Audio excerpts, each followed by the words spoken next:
청주공항 민간 활주로 신설을 두고 여야의 지원 경쟁이 치열합니다. 국민의힘에 이어 이번엔 민주당 의원들이 국토부를 압박했습니다. 교통사고로 선수가 뇌사에 빠진 마라톤 대회를 살펴보니 주최 측이 따라야 할 안전대책 기준이나 지침은 없었습니다. 알아서 하는 구조였습니다. 군사시설에서 해제된 제천 모산 비행장에 법원이 이전을 추진해 논란입니다. 제천시가 시민 휴식 공간으로 개발하겠다며 비행장 부지를 매입하던 중에 변수를 만났습니다. 네, 시청자 여러분 안녕하십니까? 계속해서 MBC 뉴스투데이 충북입니다. 청주국제공항의 민간 전용 활주로 신설을 위해 야당에 이어서 여당도 이제 나섰습니다. 여당 의원들은 국회에서 김윤덕 국토교통부 장관을 만나 내년도 예산과 또 제7차 공항개발 종합계획에 이를 반영해달라고 건의했습니다. 조미애 기자입니다.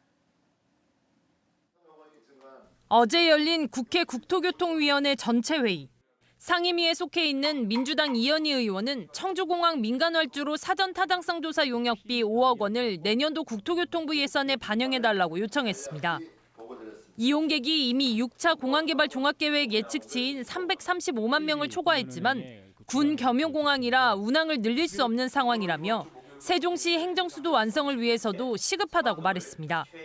조속한 추진이 지금 매우 필요한 단계이고 사전 타당성 조사에 준하는 공항 개발 조사 용역 연구비 5억 원 증액을 좀 강력히 요청드리는데 긍정적으로 검토를 해주시기 바랍니다.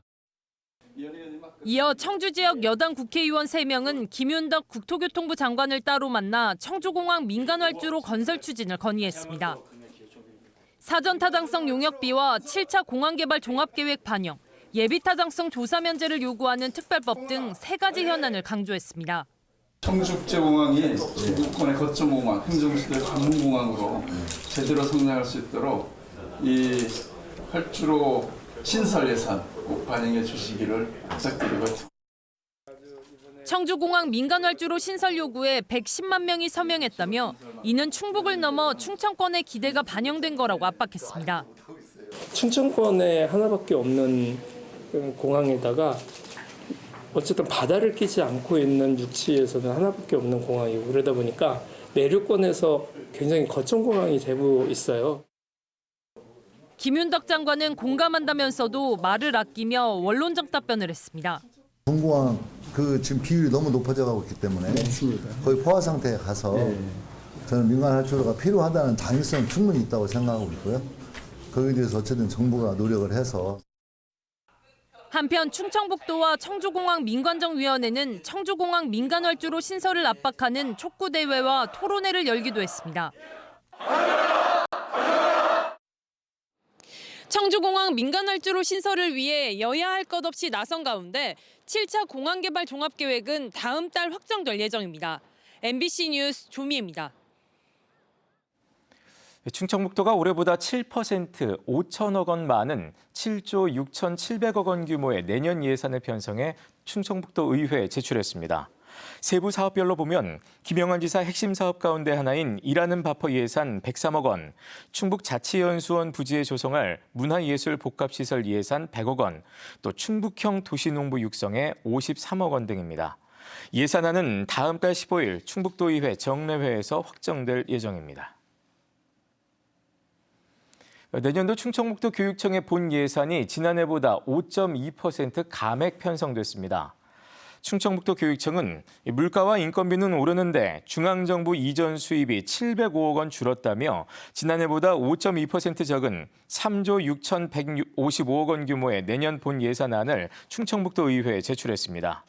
도교육청은 이에 따라 업무 유공 교직원 연수비를 빼는 등 지출 구조 조정을 단행했다고 덧붙였습니다.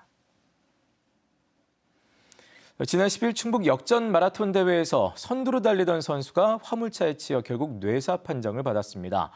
마라톤 대회는 강제할 안전 매뉴얼이 없어서 각 주최 측마다 알아서 안전 계획을 세우는데요. 마라톤 대회 도중 사고가 끊이질 않고 있다는 지적이 나오고 있습니다. 김주혜 기자의 보도입니다. 충북 시군대항 역전 마라톤에 참가한 청주시청 선수가 1톤 화물차에 치여 뇌사에 빠졌습니다. 1차로를 달리던 차량이 갑자기 마라톤 코스였던 2차로로 끼어들면서 사고가 난 겁니다. 이렇게 대자로 딱 뻗어 있더라고. 피도 흘리고 그 1톤차 앞에서 이렇게 하고 있더라고. 사고 당시 대열을 호위하던 경찰과 주최 측 인력은 모두 75명. 대열의 앞뒤에서 호위했지만 사고 차량이 진입한 대열 중간은 무방비 상태였습니다. 선수 보호를 위해 최소한 어떻게 해야 한다는 매뉴얼이 없다 보니 의무도 아니었습니다. 주최 측이 자체적으로 세운 안전대책은 선수의 전후방에서 선수의 안전호위의 임무를 맡는다는 포괄적인 문구가 전부입니다. 주최 측이 참고했다는 문화체육관광부와 스포츠안전재단의 체육행사 안전관리 종합 매뉴얼에도 구체적인 지침이나 의무가 없었기 때문입니다. 그나마 1,000명 이상 규모의 체육행사에 한해 안전계획 수립이 의무지만 제출 의무가 없어 누구에게 검증이나 승인을 받는 것도 아닙니다. 언제든 비슷한 사고가 반복될 수밖에 없다는 얘기입니다. 여태까지 대회를 하면서 1회, 2회, 3회, 작년에도 그랬고 잘 해줬으니까 안심하고 하는 거죠. 지난해 10월 경남 김해에서 열린 전국체전 하프마라톤 경기에서도 20대 선수가 옆 도로에서 달리던 승용차에 치여 골절상을 입는 등 마라톤 도중 교통사고는 끊이지 않았습니다. 이번 사고를 제외하고도 최근 5년 동안 발생한 마라톤 사고는 보험금이 지급된 것만 거의 180건에 이릅니다. 한편 경찰은 신호등을 보느라 사람을 미처 못 봤다는 80대 운전자의 진술을 확보하고 교통사고 처리 특례법상 치상 혐의로 입건했습니다. MBC 뉴스 김주혜입니다. 수십 년째 방치되다시피 했던 국방부 소유의 제천 모산 비행장이 시로 반환되는 가운데 법원이 비행장 부지로 이전 계획을 세워 지역에서 찬반이 나뉘고 있습니다. 부지를 시민 휴식 공간으로 꾸미려는 계획 아래 단계적으로 땅을 사고 있던 제천시는 당혹해하며 법원의 위치 조정을 요구하고 나섰습니다. 보도에 허지희 기자입니다. 1950년대 군 비행 훈련과 비상 활주로 용도로 제천 도심에 조성된 18만 제곱미터 규모의 제천 비행장. 1970년대까지는 헬기 예비 작전 기지 등 군사 기능이 있었지만 활용은 점차 줄어 최근 수십 년 동안은 방치된 공간입니다. 결국 2021년 국방부와 지자체 협의를 거쳐 군사시설 보호구역에서 해제돼 시민품으로 돌아오게 됐습니다. 제천시는 전체 부지 가운데 약 42%를 306억 원을 들여 우선 매입을 진행 중인데 내년 초 206억 원의 잔금 납부를 앞두고 있습니다. 장기적으로는 전 구역을 확보해 공원 문화복합 공간으로 조성하겠다는 계획을 세운 상태입니다. 비행장 활주로 전체 부지의 절반 가까이를 우선 매입한 제천시는 이곳을 시민들이 좀 더 편하게 산책할 수 있는 수목원으로 조성한다는 구상입니다. 하지만 최근 청주지법 제천지원이 청사 이전 부지로 제천시가 추후 매입하려던 비행장 계류장을 낙점하면서 상황은 달라졌습니다. 준공 50년이 넘은 제천지원 청사의 노후화로 이전 필요성이 대두되자 제천 비행장을 이전 최적지로 판단한 겁니다. 현재 기획재정부 설계 예산까지 반영된 상태. 이전 예정 부지가 비행장 계류장 한가운데 위치해 향후 제천시의 공원 조성 구상에 수정이 불가피하다는 겁니다. 이 때문에 제천시는 법원 측에 위치 조정을 요구하고 있습니다. 그렇게 효율적이어 보이진 않는다. 건물이 들어서게 되면 양쪽에 이제 잔여지가 남게 되는 부분도 있고 그 법원에 대한 청사 문제를 빨리 조속히 해결하시고 또 비행장에 대한 시민들의 염원, 심리적인 소유권에 대한 강한 애착, 시 입장에서는 다 감안해서 더불어 검찰지청까지 동반 이전이 거론되며 제천시의 부지 매입 추진과 구상이 통째로 흔들릴 수 있습니다. 주민 의견은 엇갈리고 있습니다. 주민들이야 뭐 들어오면 더 편리하고 또 뭐든 괜찮을 것 같아요. 그런 관공서가 들어오면은. 산책하고 여유 있게 이렇게 다닐 수 있는 그 휴식 공간으로는 시내의 그 유일한 곳이 아닌가 이런. 청사 이전과 시민공간 조성이 상충하지 않도록 법원, 공원 복합 배치 등 대안 설계 논의가 불가피한 가운데 제천시는 조만간 여론조사와 주민 설명회를 통해 비행장 활용 계획을 공론화한다는 계획입니다. MBC 뉴스 허지입니다. 청주 재활용 선별센터 건립을 둘러싼 갈등이 법적 다툼으로 번지고 있습니다. 재활용 선별센터 시공사는 반대 측 주민들이 공사장 입구를 막아 지난 7일부터 공사가 차질을 빚고 있다며 업무 방해 혐의로 경찰에 고소했습니다. 또 공사가 지연되면서 발생한 피해도 1억 원을 넘어섰다면서 법원에 손해배상 청구 소송과 공사방해 금지 가처분 신청도 준비 중입니다. 앞서 반대 주민대책위는 청주시가 제대로 된 환경 영향평가도 없이 공사를 강행하고 있다며 행정소송을 냈습니다. 음성군이 지난달 화학물질 누출 사고로 피해를 본 221개 농가에 긴급지원금 6,710만 원을 지원했습니다. 음성군은 각 가정의 구성원 규모에 따라 재난관리기금을 활용해 긴급지원을 했습니다. 원주지방환경청 등이 포함된 화학사고 조사단은 정확한 사고 원인과 피해 규모를 조사 중이며 결과에 따라 피해 보상이 이뤄질 예정입니다. 최근 일교차 큰 날씨에 감 주산지인 영동에서는 덕장마다 곶감이 주렁주렁 매달려 장관을 이루고 있습니다. 질 좋은 곶감을 만들기 위해서 농민들의 손길은 분주합니다. 그 현장을 전효정 기자가 다녀왔습니다. 해발 250m에 위치한 영동군의 한 곶감 농가. 주황빛으로 익은 감을 하나하나 정성스레 거둡니다. 둥글게 생긴 감이란 뜻의 둥시로 과육이 단단하고 수분이 적은 게 특징입니다. 수확한 감은 기계에서 쉴 새 없이 껍질을 벗습니다. 이 농가에서 하루에 깎는 감만 6,000개. 감 타래마다 주렁주렁 늘어선 곶감이 주황빛으로 덕장을 물들입니다. 보통 서리가 내리기 시작한다는 절기 상강을 전후로 곶감을 말리는데 이 농가에선 지난달 21일부터 작업을 시작했습니다. 올해 같은 경우에는 비가 상당히 많이 왔습니다. 비가 상당히 많이 오니까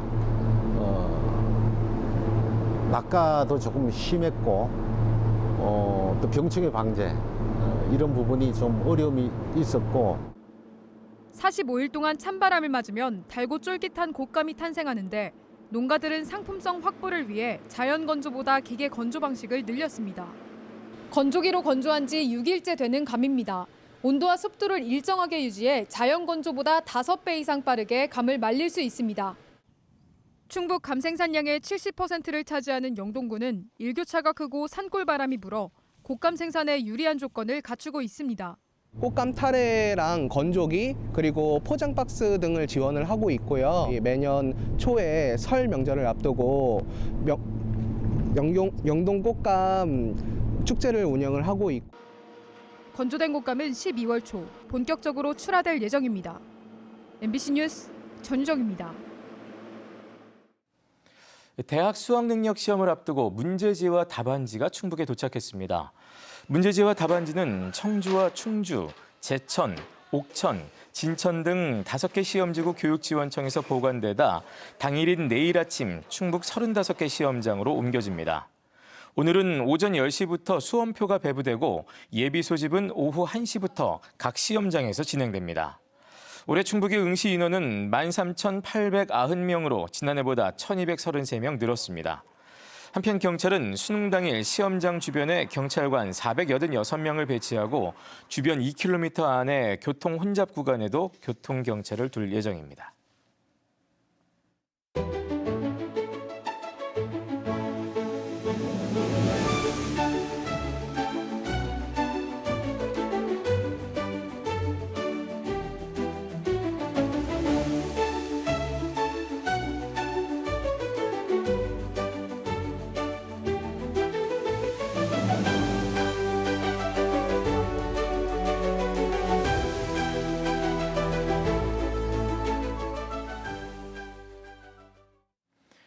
경찰이 윤건영 충북교육감의 청탁금지법 위반 의혹에 이어 공직선거법 위반 의혹에 대해서도 내사에 착수했습니다.